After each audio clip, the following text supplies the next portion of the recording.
Topic here is the Magnificent 19, reference to the 9/11 hijackers. Just a point to make here that in no way am I trying to make heroes out of these individuals. I'm just trying to get you to understand the motivation behind what drives and radicalizes these individuals. So we're going to first start off with the work of al-Suri, who writes the Global Islamic Resistance. Al-Suri's piece here, I want to say is 1,400 plus pages. This is the guy who lays out the groundwork of how to fight and engage the enemy after the Soviet-Afghan War. So you could say that he's one of the leading members of Al-Qaeda. After Abdullah Azzam is killed, and bin Laden would take his organization to a global direction. So the sections here that I've highlighted, they're saying there's an oath between you and God, forming your unit, preparing yourself, and it's your personal duty. So when you look at these sections that I've circled here, they're significant because he's arguing that if you're not going to be able to fight the enemy, army for army, but by all means, you can clearly form your own unit and engage, prepare yourself. It will be your personal duty to commit this act of jihad, offensive jihad, because remember, jihad means struggle. So in class, we're going to be looking at the bio sheet on the hijackers, and I want you thinking about these items here. What is their view on women? What were they doing according to the pages you're assigned? The ideology of the hijackers, and anything just odd, and you'll kind of know it when you see it. So that's kind of what's going on with these sheets here. So each student is going to receive a packet that's going to have one of the 9/11 members of the Hamburg cell, the 9/11 hijackers, with the exception of Ramzi al-Shib. And you're just going to be asked to kind of complete this bio on these Hamburg cell members. So just to give you a quick recap here, in the early 90s, we see Ramzi Youssef, who planned the 93 Trade Center bombing. This guy is related to Khalid Sheikh Mohammed, the guy who would eventually plan the 9/11 attacks. I included a reference to chocolate because this guy was a bomb maker, and apparently it was code. Whenever this guy would say making chocolate, it was a reference to making a bomb. That's that reference here. I've included this slide to look at the 93 Trade Center bombing motives, and just to get you to think about some of the ideological beliefs of what would eventually become Al-Qaeda. He wants to stop aid to Israel. Keep in mind, bin Laden would say that there is an alliance that Christians and Jews have declared war against Muslims, and as a Muslim preservationist, bin Laden and his organization Al-Qaeda would fight to protect Muslims on a global level from this particular alliance. So I guess you first have to believe that this alliance actually exists. And for bin Laden's followers, I would say, they definitely are going to buy into that particular argument. Wants to break off diplomatic relations with Israel and to not interfere with any of the Middle Eastern countries. So this is probably a reference here to the Cold War, because remember, the United States and the Soviet Union were engaging in global influence. So here you just see some of the motives of Ramzi Youssef. Keep in mind, Al-Qaeda is not in existence at that particular point, so he seems to be following the work of al-Suri, who is talking about forming your own unit. Let's see, so here we see a timeline. The 93 bombing, Ramzi leaves. We're talking about Ramzi Youssef, not one of the members of the Hamburg cell. Then he talks about these additional ideas. So why is Ramzi Youssef significant for the 9/11 hijackers? Because again, his relation to Khalid Sheikh Mohammed, the guy who planned the 9/11 attacks, and apparently that thought process is a result of the conversations and talks with Ramzi Youssef, who was deciding to blow up planes and use planes as a method of attack.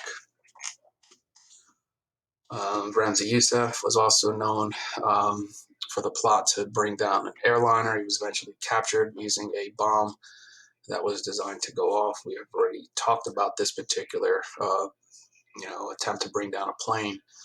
For the most part, our focus here is going to be the Hamburg cell members. Like I said, I want each student to focus on one of the 9/11 hijackers to determine what they were doing in Germany, their views on religion, views on women, and any odd items. So here we go. So the Hamburg cell members get their name because, for the most part, they are going to find themselves in Hamburg, Germany. They are going to be viewed as loners and as outcasts, struggling with the ability to speak the language, to communicate, um, struggling with their idea of purity, which is a reference to the glass of water that we've talked about throughout the class. If you think about the clear glass of water, and anything that is considered a sin, anything that is outside of the Quran, is going to be viewed as something that can taint the purity of the water. So that's kind of what's going on here when I talk about the trying to cope with purity. There's a reference to that, which is a throwback to Saeed Qutb, who talked about the purification of his religion. Eventually, these people, the 9/11 hijackers, the Hamburg cell members, would find themselves at the Al-Quds Mosque. And the Al-Quds Mosque is interesting because one of their uh, viewed leaders is this guy, Mohammed Zamar. And Mohammed Zamar is crucial because he is a Soviet-Afghan war veteran.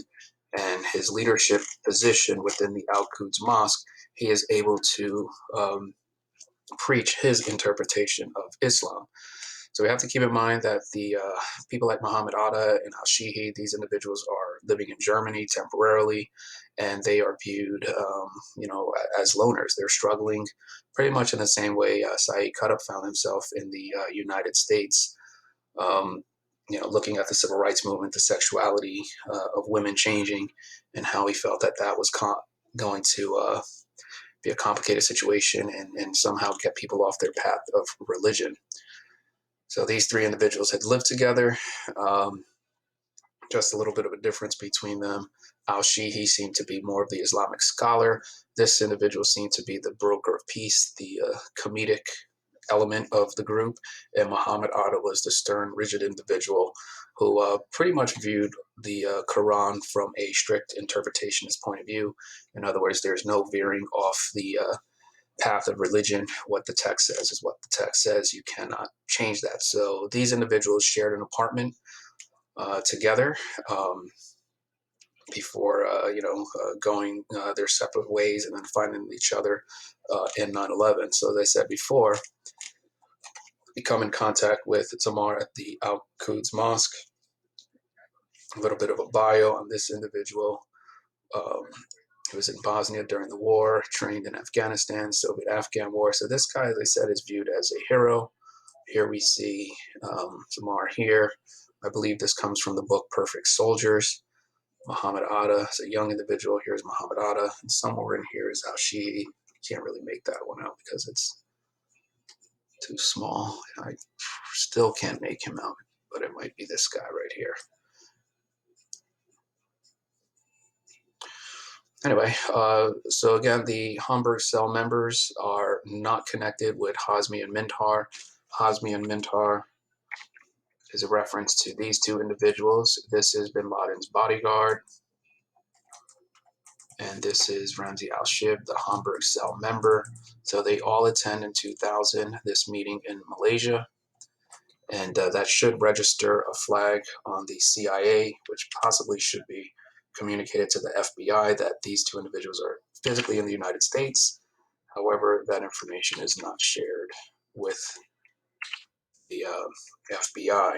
It's part of the reason why the FBI doesn't round them up.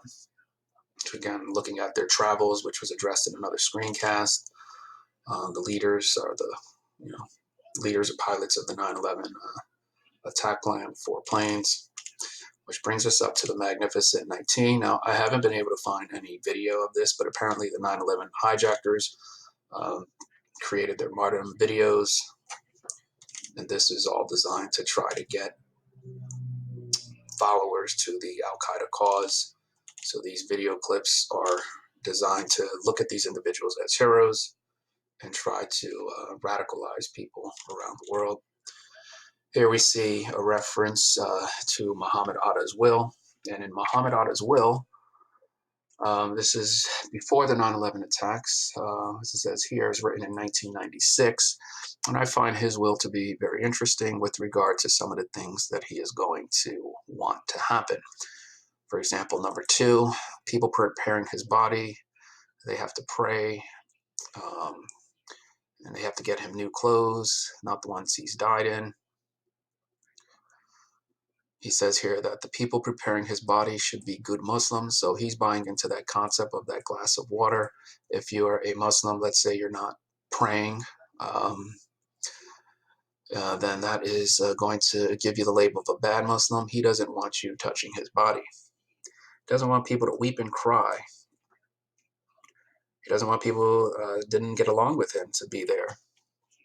He doesn't want pregnant women, person who is not clean. So they seem to have some similar views with regard to women,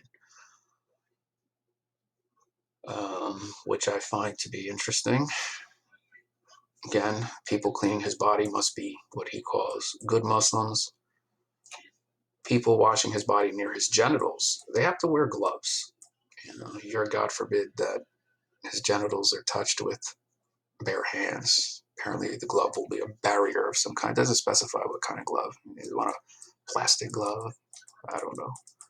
Leather glove? Like, what works there? I don't know. He should have been a little more specific. He wants people at his funeral to be quiet. He wants to be laying on his right side.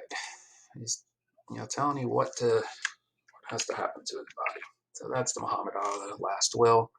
And of course, the last night, which was distributed to the 9/11 hijack teams the day before the 9/11 attacks. And again, as you read this, you really get insight into, who these individuals were.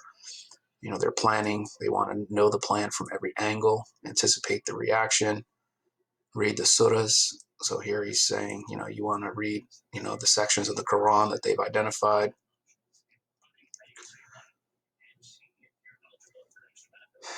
Again, about the prayer. It's interesting that they want to be able to follow their Quran in its purest form, but when it comes to the Quran parts that talk about life being sacred, they don't want to follow that. So these individuals seem to be people using the religion for their own gain, to suit their personal agenda. Purify your heart, cleanse it of stains. Where is it? Pull your clothes tightly about you. Pray the morning prayers. So this is a copy of the last night as they begin their preparation for the 9/11 attack. And then we are going to watch the documentary on the hijackers, and you want to focus on what additional information you learn about these 9/11 hijackers.